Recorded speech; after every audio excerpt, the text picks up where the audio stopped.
ഇതാണ് mail അയക്കാനുള്ള mail I D. അതിലേക്ക് mail അയക്കാം. നിങ്ങളുടെ സീക്രട്സ് അയക്കാൻ ഞാൻ എപ്പോഴേലും വായിക്കും. 1 hour ago വന്ന മെയിൽ അയക്കാം. I'm 17-year-old, he 13. We are both from Kozhikode. We started doing this for a year when I was studying in 10th and he was studying in 7th. His first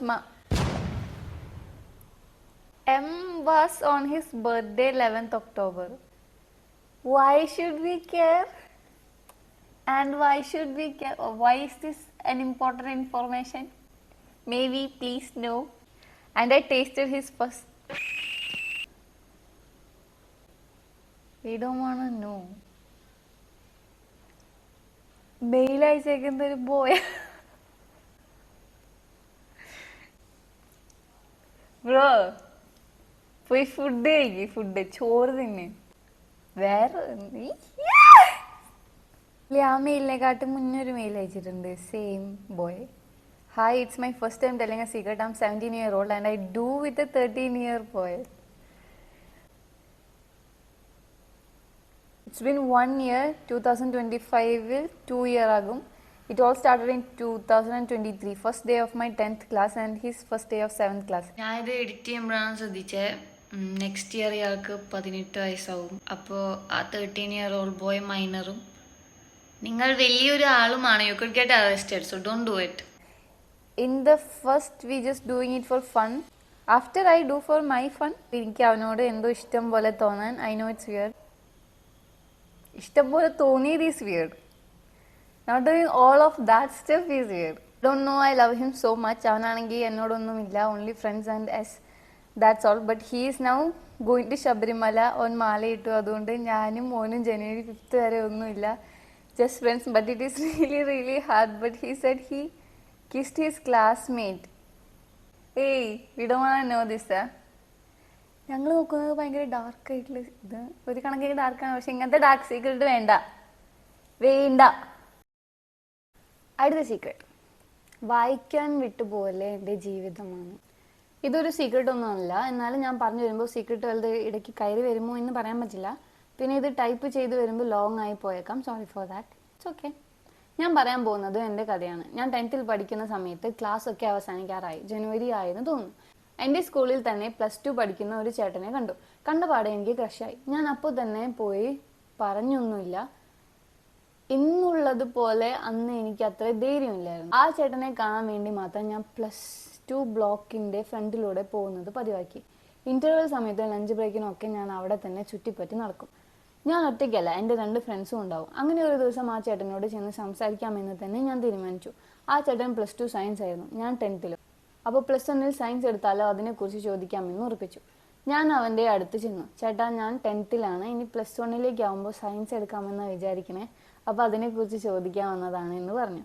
ആ ചേട്ടൻ എന്നെ നോക്കി പുഞ്ചിരിച്ച ശേഷം science ഭയങ്കര പാടാണ്, കഷ്ടപ്പെട്ട് പഠിച്ചാലേ കിട്ടൂ എന്ന് പറഞ്ഞു. ഓക്കെ എന്ന് പറഞ്ഞ് ഞാൻ തിരിച്ചും ഒറ്റ ഓട്ടോ ഓടി.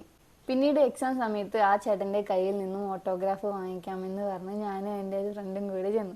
ചേട്ടൻ എഴുതിക്കൊണ്ടിരിക്കുമ്പോൾ എൻ്റെ ഫ്രണ്ട് നമ്പർ കൂടി എഴുതിക്കോ എന്ന് തമാശയ്ക്ക് പറഞ്ഞു. ചേട്ടൻ എനിക്ക് ഓട്ടോഗ്രാഫ് തിരികെ തന്നു. തുറന്ന് നോക്കിയപ്പോൾ അതിൽ ഫോൺ നമ്പർ എഴുതിയിട്ടുണ്ടായിരുന്നു. അങ്ങനെ ഞാൻ ഒരിക്കൽ വിളിച്ചു, സംസാരിച്ചു, കമ്പനിയായി. ഒരിക്കൽ ചേട്ടൻ എന്നോട് ചോദിച്ചു, നിങ്ങൾ ആരെ നോക്കിയിട്ടാണ് അവരുടെ ക്ലാസ്സിൻ്റെ മുന്നിൽ വന്നിരുന്നത് എന്ന്. കാരണം ചേട്ടൻ്റെ കൂടെ എപ്പോഴും കുറച്ച് ഫ്രണ്ട്സ് ഉണ്ടാവാറുണ്ട്.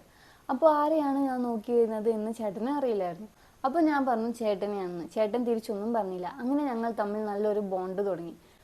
കോൾ കട്ടാക്കി പോകുന്നതിന് മുമ്പ് ചേട്ടൻ എനിക്ക് കിസ്സൊക്കെ തരുമായിരുന്നു. അപ്പോൾ ഞാൻ വിചാരിച്ചു ചേട്ടൻ എന്നെ ഇഷ്ടമാണ്, അല്ലെങ്കിൽ അങ്ങനെ ചെയ്യേണ്ട കാര്യമില്ലല്ലോ എന്ന്.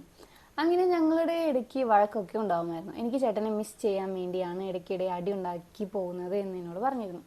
അങ്ങനെ ഒരു ദിവസം വലിയ വഴക്ക് എന്തോ ഉണ്ടായി. ഞാൻ സംസാരിക്കാതെയായി. 1 വർഷം ഞാൻ മിണ്ടാൻ പോയില്ല. എന്നോട് മിണ്ടാൻ ചേട്ടൻ ശ്രമിച്ചിരുന്നു, ബട്ട് ഞാൻ എല്ലായിടത്തും ബ്ലോക്കാക്കി.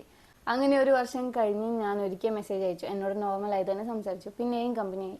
പക്ഷെ ചേട്ടൻ അപ്പോഴേക്കും വേറെ റിലേഷൻഷിപ്പിലായിരുന്നു. എനിക്കത് ഭയങ്കര വിഷമമായി. എന്നാലും ഞാൻ അത് സാരമില്ല പോട്ടെ എന്ന് വെച്ചു വിട്ടു. ബട്ട് എൻ്റെ ഉള്ളിൽ ആ ചേട്ടനെ ഒരുപാട് ഇഷ്ടമായിരുന്നു. ചേട്ടൻ്റെ അമ്മയ്ക്ക് എന്നെ ഭയങ്കര ഇഷ്ടമാണ്. ചേട്ടൻ റിലേഷൻഷിപ്പിലുള്ള ആ പെണ്ണിനെ വേണ്ട, ഇവളെ മതി എന്ന് അമ്മ ഒരിക്കൽ പറഞ്ഞു എന്ന് അവൻ എന്നോട് പറഞ്ഞു. എല്ലാം മറക്കാനിരിക്കുന്ന എനിക്ക് ഇത് ട്രിഗറായി. ഞാൻ പിന്നെയും ചേട്ടനോട് അടുക്കാൻ തുടങ്ങി. ചേട്ടൻ എൻ്റെ അടുത്ത് ക്ലോസ് ആയി വരുന്നത് മുഴുവൻ ആ പെണ്ണിൻ്റെ കുറ്റം പറഞ്ഞുകൊണ്ടായിരുന്നു. ആ പെണ്ണിന് ചേട്ടനെ വലിയ ഇഷ്ടമില്ല, മിക്കവാറും അത് ബ്രേക്കപ്പ് ആവും എന്നൊക്കെ എന്നോട് പറഞ്ഞിരുന്നു. എനിക്ക് ബോധമില്ലാത്തത് കൊണ്ട് ഞാൻ അതൊക്കെ വിശ്വസിച്ചു. കുറച്ച് മാസം കഴിഞ്ഞ് ചേട്ടൻ എന്നോട് നമ്മൾ തമ്മിൽ അങ്ങനെയൊന്നുമില്ല, എനിക്ക് അവളെയാണ് ഇഷ്ടം, നീ എനിക്ക് ഒരു ഫ്രണ്ട് മാത്രമാണെന്ന് പറഞ്ഞു. എനിക്കത് സഹിക്കാൻ കഴിഞ്ഞില്ല. അതും കഴിഞ്ഞ് കുറച്ച് മാസത്തിന് ശേഷം ഞാൻ ആ പെണ്ണിൻ്റെ ഇൻസ്റ്റ ID ചേട്ടൻ്റെ അക്കൗണ്ടിൽ തപ്പി നോക്കിയപ്പോൾ കാണാനില്ല, ഫോളോയിങ് ലിസ്റ്റിലും കാണുന്നില്ല. അപ്പോൾ ഞാൻ ID സെർച്ച് ചെയ്തപ്പോൾ അങ്ങനെ ഒരു ID തന്നെ ഇല്ല. ഇത് എനിക്ക് ഭ്രാന്തായതാണോ നാട്ടുകാർക്ക് മൊത്തം ഭ്രാന്തായോ എന്നറിയാതെ ഇരിക്കുകയായിരുന്നു ഞാൻ. അപ്പോൾ പെട്ടെന്ന് ചേട്ടൻ്റെ മെസ്സേജ് വന്നു, എടി ഒരു കാര്യം പറയാനുണ്ടെന്ന്. എന്താ പറ്റിയെന്ന് ഞാനും പറഞ്ഞു. അപ്പോഴാണ് ചേട്ടൻ പറയുന്നത് അവർ ബ്രേക്കപ്പ് ആയിന്ന്. സോറി, ഞാൻ ഈ ചിരിക്കുന്ന ഇമോജി ശരിക്കും ഇപ്പോൾ ഞാൻ അങ്ങനെയാണ് ചിരിച്ചത്, അതുകൊണ്ട് ഇട്ടതാണ്. ഞാനും അവളും ചക്കയാണ് മാങ്ങയാണ്, നീ വലിയ സ്വപ്നമൊന്നും കാണണ്ട, ഞാൻ അവളെ കിട്ടു എന്നൊക്കെ പറഞ്ഞവർ ബ്രേക്കപ്പ് ആയിന്ന് പറഞ്ഞ ചിരിക്കാതെ ഇരിക്കുന്നത് എങ്ങനെയാണ്? എന്തുകൊണ്ടാ ബ്രേക്കപ്പ് ആയെന്ന് ചോദിച്ചു. അതാണ് അടുത്ത കോമഡി. ആ പെണ്ണിന് ഇവനെ കൂടാതെ വേറെയും ബന്ധങ്ങളുണ്ട്. പോരാത്തതിന് അവരെയും ഒക്കെ അവൾ ചെയ്തിട്ടുമുണ്ട്. അതിൻ്റെയൊക്കെ വീഡിയോ ഇവന് അവളുമായി റിലേഷനുള്ള വേറെ ഒരുത്തൻ കൊണ്ടുവന്ന് കാണിച്ചു കൊടുത്തു. പിന്നെ 6 വീഡിയോയും ഉണ്ടായിരുന്നു. 6 വീഡിയോയാ. ഒരെണ്ണം കണ്ടപ്പോൾ തന്നെ അവന് സഹിക്കാൻ കഴിഞ്ഞില്ല എന്ന്. അവൻ 2 ദിവസം ഫുൾ കരച്ചിലായിരുന്നു. ഇന്നാണ് ഓക്കെ ആയത് എന്ന് അവൻ പറഞ്ഞു. അന്ന് രാത്രി കോള് കഴിഞ്ഞ് ഞാൻ ഹെഡ്സെറ്റിൽ ഫുൾ വോളിയത്തിൽ പാട്ട് വെച്ചു. നട്ടപ്പാതിരയ്ക്ക് ഒരേ ഡാൻസ് ആയിരുന്നു. അന്നായിരുന്നു ഞാൻ കർമ്മ ശരിക്കുമുണ്ട് എന്ന് വിശ്വസിക്കാൻ തുടങ്ങിയത്. അത് കഴിഞ്ഞ് അവൻ പിന്നെയും ഒരു പെൺകുട്ടിയുമായി റിലേഷനിലായിരുന്നു. 4-5 മാസം കഴിഞ്ഞ് അവൾക്ക് ബാംഗ്ലൂര് പോണമെന്നും പറഞ്ഞ് അവനെ ബ്രേക്കപ്പ് ആക്കി. ബാംഗ്ലൂര് പോകണമെങ്കിൽ ബ്രേക്കപ്പ് ആണോ? എൻ്റെ ശാപമായിരിക്കുമോ അവനൊരു റിലേഷൻ ശരിയാവാത്തത് എന്ന് ഞാൻ ചിന്തിച്ചു. അല്ലായിരിക്കും അല്ലേ? ഇനിയിപ്പോ ആണെങ്കിലും സാരമില്ല. അവനെ കിട്ടാത്തതിൽ എനിക്ക് നല്ല വിഷമമുണ്ടായിരുന്നു. പോരാത്തതിന് എനിക്ക് വേറെയും കുറെ പ്രശ്നങ്ങൾ കാരണം ഞാൻ ആകെ ഡിപ്രഷനിലായി. വീട്ടിലുള്ളവർ അത് ശ്രദ്ധിച്ചു. ഞാൻ എൻ്റെ ഏട്ടനോട് കാര്യങ്ങൾ തുറന്നു പറഞ്ഞു. അവൻ എന്നെ സപ്പോർട്ട് ചെയ്തു. വീട്ടിലുള്ളവരെയും കാര്യങ്ങൾ പറഞ്ഞ് മനസ്സിലാക്കി. എൻ്റെ മൈൻഡ് ശരിയാക്കാൻ വേണ്ടി എന്നെ ബീച്ചിലും സിനിമയ്ക്കും എല്ലാം കൊണ്ടുപോയി. അങ്ങനെ അവരുടെ സപ്പോർട്ട് കാരണം ഞാൻ പതിയെ ഓക്കെ ആയി വന്നു. ഇനിയാണ് മെയിൻ സ്റ്റോറി. ഞാൻ ഇൻസ്റ്റയിൽ റീൽ കണ്ടിരിക്കുമ്പോൾ എനിക്കൊരു മെസ്സേജ് റിക്വസ്റ്റ് വന്നു. എൻ്റെ ചേട്ടൻ്റെ സെയിം പേരുള്ള ഒരു അക്കൗണ്ട്. ഹായ് ആണ് അയച്ചിരിക്കുന്നത്. ഞാൻ അങ്ങനെ അറിയാത്ത ആർക്കും റിപ്ലൈ ചെയ്യാറില്ല. പക്ഷേ ഇതിന് ഞാൻ റിപ്ലൈ കൊടുത്തു. നല്ലൊരു പയ്യനാണെന്ന് തോന്നി. എല്ലാവരും ആദ്യം ചോദിക്കുന്ന പോലെ എന്താ ചെയ്യുന്നത്, എത്ര വയസ്സായി എന്നൊക്കെ എന്നോടും ഞാൻ തിരിച്ചും ചോദിച്ചു. ഞാനാണ് ആദ്യമായി അവനോട് വയസ്സ് ചോദിച്ചത്. അവന് 21 വയസ്സ്, എനിക്ക് 20. അവൻ ദുബായിലാണ് വർക്ക് ചെയ്യുവാണ്. അവൻ്റെ എക്സ് അവനെ തേച്ചപ്പോൾ വീട്ടുകാർ ദുബായിക്ക് കയറ്റി വിട്ടതാണെന്നും പറഞ്ഞു. അങ്ങനെ ഞങ്ങൾ നല്ല കമ്പനിയായി 2 ദിവസം കൊണ്ട്. 2-ാം ദിവസം രാവിലെ അവൻ മിസ് യു അച്ചു എന്ന സ്റ്റോറി ഇട്ട് ഞാൻ കണ്ടു. എനിക്ക് എവിടെ നിന്നോ പൊസസീവ്നെസ് കയറി വന്നു. ഒരു ദിവസം മാത്രം പരിചയമുള്ള ഒരാളോട് എനിക്ക് അങ്ങനെ തോന്നേണ്ട കാര്യമില്ലല്ലോ. പിന്നെ എനിക്ക് ഇത് എന്തു പറ്റി, എനിക്ക് ആരാണ് അച്ചു എന്ന് അറിയാതെ ഇരിക്കുക പൊറുതി കിട്ടാതെ ഞാൻ അത് അവനോട് ചോദിച്ചു. അവൻ്റെ സിസ്റ്റർ ആണെന്ന് അവൻ പറഞ്ഞു. അത് കേട്ടപ്പോൾ എനിക്കുണ്ടായ സന്തോഷം എൻ്റെ പൊന്നി. അങ്ങനെ 2-ാം ദിവസം ഈവനിങ് അവനോട് ഞാൻ ചാറ്റ് ചെയ്യുമ്പോൾ അവൻ എന്നോട് പറഞ്ഞു അവന് സംസാരിക്കാൻ ഇഷ്ടമാണ്, പക്ഷേ ആരും അവനെ വിളിക്കാറില്ല എന്ന്. കേട്ട പാതി കേൾക്കാത്ത പാതി. എന്നാ എന്നെ വിളിച്ചോ എന്ന് ഞാൻ പറഞ്ഞു. അവന് അതൊരു ലഡ്ഡു പൊട്ടിയ ഫീലാണ് കൊടുത്തത്. അപ്പോൾ തന്നെ എന്നെ വിളിച്ചു. ഞങ്ങൾ വർഷങ്ങളായി അറിയാവുന്നവരെ പോലെ കുറേ നേരം സംസാരിച്ചു. അതിനിടെ അവൻ എന്നോട് പറഞ്ഞു, 2 മാസം മുന്നേ ഞാൻ നിനക്ക് മെസ്സേജ് അയച്ചിരുന്നു, നീ റിപ്ലൈ തന്നില്ല എന്ന്. അന്ന് തൊട്ടേ എനിക്ക് നിന്നെ ഒരുപാട് ഇഷ്ടമാണ്, നിന്നെ വിട്ട് കളയാൻ തോന്നാത്തത് കൊണ്ടാണ് പിന്നെയും മെസ്സേജ് അയച്ചത് എന്ന്. എനിക്ക് നിന്നെ ഒരുപാട് ഇഷ്ടമാണ്, എന്താ റീസൺ എന്നൊന്നും അറിഞ്ഞൂടാ, പക്ഷെ നീ ഇല്ലാണ്ട് എന്നെ കൊണ്ട് ജീവിക്കാൻ പറ്റില്ല എന്നൊക്കെ തോന്നുവാണ്, നിനക്ക് എൻ്റെ ആയിക്കൂടെ എന്ന്. എൻ്റെ കിളിയും കിളിക്കൂടും ഒരുമിച്ച് പറന്നുപോയി. പക്ഷെ എനിക്കും അവനെ വിട്ട് കളയാൻ തോന്നിയില്ല. ഞാനും ഓക്കെ പറഞ്ഞു. I know this sound stupid, but ഈ decision made my life so beautiful. കാരണം അവൻ അത്രയും പ്യുവർ സോളാണ്. ഞാനെന്ന് വെച്ചാൽ അവന് ജീവനാണ്. അവൻ ദുബായിലും നാട്ടിലും ആയതുകൊണ്ട് വീഡിയോ കോൾ ചെയ്യാനേ ഞങ്ങൾക്ക് പറ്റൂ. അവൻ അവിടെ ചെയ്യുന്ന ജോബ് ഭയങ്കര ഫിസിക്കൽ എഫേർട്ട് വേണ്ട ജോലിയാണ്. എന്നും എവിടെയെങ്കിലും ഒക്കെ മുറിഞ്ഞിട്ടാണ് വരാറ്. എത്ര വയ്യെങ്കിലും എന്നെ വിളിച്ച് എന്നോട് സംസാരിക്കാതെ അവൻ ഉറങ്ങാറില്ല. ഒരു 5 മിനിറ്റ് ഗ്യാപ്പ് കിട്ടിയാൽ പോലും അപ്പോൾ എന്നെ വിളിക്കും. എന്നും രാവിലെ എഴുന്നേൽക്കുമ്പോൾ തന്നെ എന്നെ കാണണമെന്നാണ് അവളുടെ വാശി. അതുകൊണ്ട് ഡെയിലി അവനെ വിളിച്ചുണർത്തുന്നത് ഞാനാണ്. എൻ്റെ വീട്ടിലുള്ളവർക്ക് എല്ലാം അവനെ ഒരുപാട് ഇഷ്ടമാണ്. അവനെ കിട്ടിയത് നിന്റെ ഭാഗ്യമാണെന്ന് അവരെപ്പോഴും എന്നോട് പറയാറുണ്ട്. അവനല്ലാതെ എന്നെ ആരും ഇത്ര ആഴത്തിൽ സ്നേഹിച്ചിട്ടില്ല, ഇത്ര ഭീകരമായി സംസാരിച്ചിട്ടില്ല. ഞാൻ എൻ്റെ ഏറ്റവും വേഴ്സ്റ്റ് ടൈമിൽ നിന്നപ്പോൾ എൻ്റെ അടുത്ത് വന്നതാണ് അവൻ. ഞാൻ സ്വപ്നം കണ്ടിരുന്നതിനേക്കാൾ ഫാർ ബെറ്റർ ആൻഡ് ബ്യൂട്ടിഫുൾ ആണ് ഇപ്പോഴത്തെ എൻ്റെ ലൈഫ്.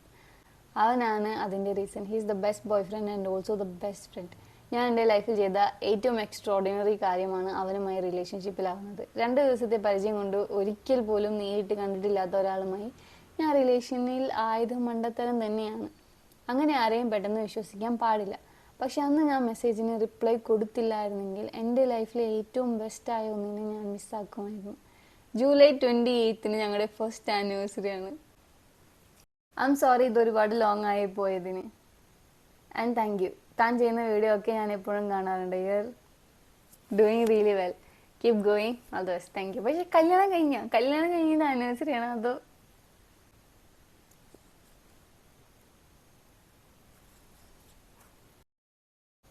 യെസ്, അത് ഇന്നലെ പിടിച്ച സീക്രട്ടായിരുന്നു.